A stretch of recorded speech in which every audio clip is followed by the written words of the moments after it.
It's time now for French Connections, our weekly look at the intricacies of life here in France with Florence Villeminot. Hi, Flo. Hey, Genie. All right, today, pull out your sunscreen, your sunglasses, your swimsuits. This week, we are heading to the beach. You know, France has a lot of distinct coastlines. In fact, it has 4 distinct coastlines. There's the North Sea, the English Channel, the Atlantic Ocean, and the Mediterranean Sea. That's right. With 5,500 kilometers of coastline, France is really a beachgoer's paradise. And today we're just going to focus on mainland France because, of course, there are all the tropical wonders of the overseas territories that we could definitely do a show about. But right here on the mainland, there are beach opportunities for every kind of beachgoer. We can't list all of them, but you were just mentioning you've got the wide beaches of Normandy with their impressive tides. You've got the rugged charm of Brittany. You've got the beautiful dunes and the big waves of the Atlantic coast, which are very, the beaches there are very popular with surfers, for instance. And then, of course, you have the beautiful, sparkling beaches of the Mediterranean, whether you're on the Côte d'Azur or in Corsica. You can see some images here, just a little sample of all that France has to offer. And what's interesting is French beaches often make those best beaches in the world lists, and everyone has their opinion about what is the best one and why they like it. Vraiment, Nice, c'est la plus belle ville du monde pour moi, et ses plages également. Moi, je trouve que la Baule est plus belle, mais la plage de la Baule. Magnifique, avec les mers, avec le soleil, la plage, c'est tout fantastique. Now, it's really hard to pick one beach, but if I had to pick a favorite, I would say it's probably Nonzo, which is a beautiful black pebble beach in Corsica. How about you, Genie? I love the beach in Deauville. It's really big and there's not a lot of people and you can go for great walks. But Flo, tell us a bit more about what French people actually do at the beach. Is it just swimming? Well, let's put on our anthropological hats here, Genie, and explore the behavior of the French at the beach. Now, like many other countries, there are really 2 types of beachgoers. You've got the active ones who try to make the most of every moment and do all the activities you could possibly imagine. So swimming, of course, you've got sandcastle building here, horseback riding, volleyball. You might wonder what in the world this is. Well, it's something called char à voile, which is basically sailing on the beach. And then you have the lazy beachgoers who like to lie around and do nothing. And actually, French people love to use an Italian expression when they're talking about this. They talk about far niente. So here's a typical sample of beachgoers at the beach in Cannes. Je suis cannois et je profite des rayons de soleil de la plage. Je suis au cinéma de la plage aujourd'hui pour faire des petits croquis des personnes que j'ai pu croiser aujourd'hui dans Cannes. Je joue au foot un peu, on est là, une petite balle, on fait des équipes de 3, on trace un terrain. Et ici c'est sûr qu'on peut pas se blesser, genre on est tranquille quoi.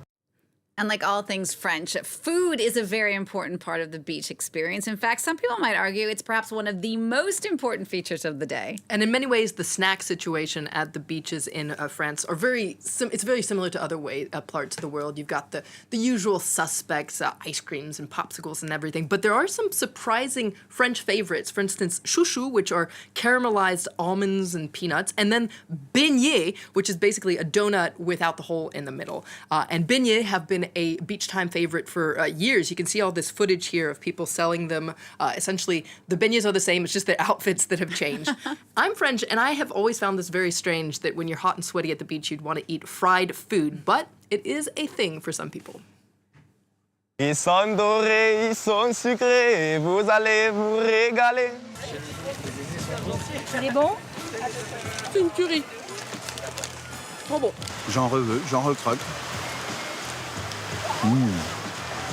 All right, Flo, let's talk a little bit about beachwear or the absence of beachwear. Of course, French women are known for going topless, or they have been traditionally. In the 1970s, of course, that was a symbol of emancipation for many women. But is it still a thing today? Well, it really depends on how old you are. And it must be said that younger women are not going topless as much and less and less. If you look at statistics, for instance, a recent poll found that only 16% of women younger than 50 go topless. So faire du topless, or pratiquer le topless in French. And in the 80s, in 1984, 43% of women went topless. So it's really something that's going down. Apparently, the #1 reason that women are covering up is because they're concerned about getting too much sun and the risk of skin cancer. But they also don't want pictures of them to end up online, and they don't want men to stare at them. So now, keep in mind that going topless is completely legal in France, but customs and opinions have changed about it. Est-ce que ça vous arrive de tomber le haut alors? Ah, pas du tout. Jamais. Jamais de la vie. Moi, je trouve qu'il y a après des endroits plus adaptés pour se livrer à ce genre de... Vous, ça vous dérange? Voilà, oui, pas très à l'aise.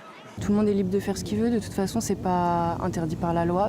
Now, another way of saying that you're going topless is that you're wearing a monokini. I love that. Monokini. As opposed to bikini. Which was invented by a Frenchman. The bikini was invented by an automobile engineer named Louis Réard at the end of the 1940s. At the time, it was scandalous. So just another reminder that people have always had very strong opinions about what women wear or don't wear in public. And recent years, it must be said, has been marked by another debate about the so-called burkini, which is a type of swimsuit that's marketed towards Muslim women. It covers most of the body. And you can bet good money that most summers there will be a debate about whether or not the burkini should be allowed on public beaches in France, which leads to our expression du jour, serpent de mer. So a serpent de mer is literally a sea serpent, but what it really is a divisive topic that comes up in the media a lot without ever really getting resolved, like the burkini debate. Exactly. And we talk a lot about what women wear at the beach, but of course what men wear as well is definitely interesting. I mean, French men have the reputation of wearing Speedos.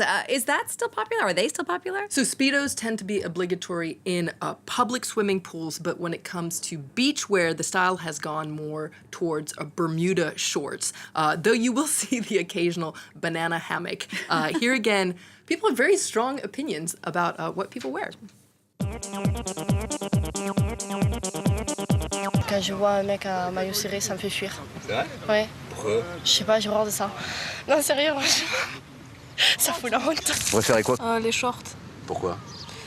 parce que c'est plus sexy. So whatever you choose to wear or not wear, don't forget your sunscreen and enjoy those waves and stay safe out there. Absolutely. Florence Villeminot, thank you so much for that. Don't forget, if you have your own questions about France or the French, you can always reach out to Flo at Flo Villeminot or check out our website, france24.com.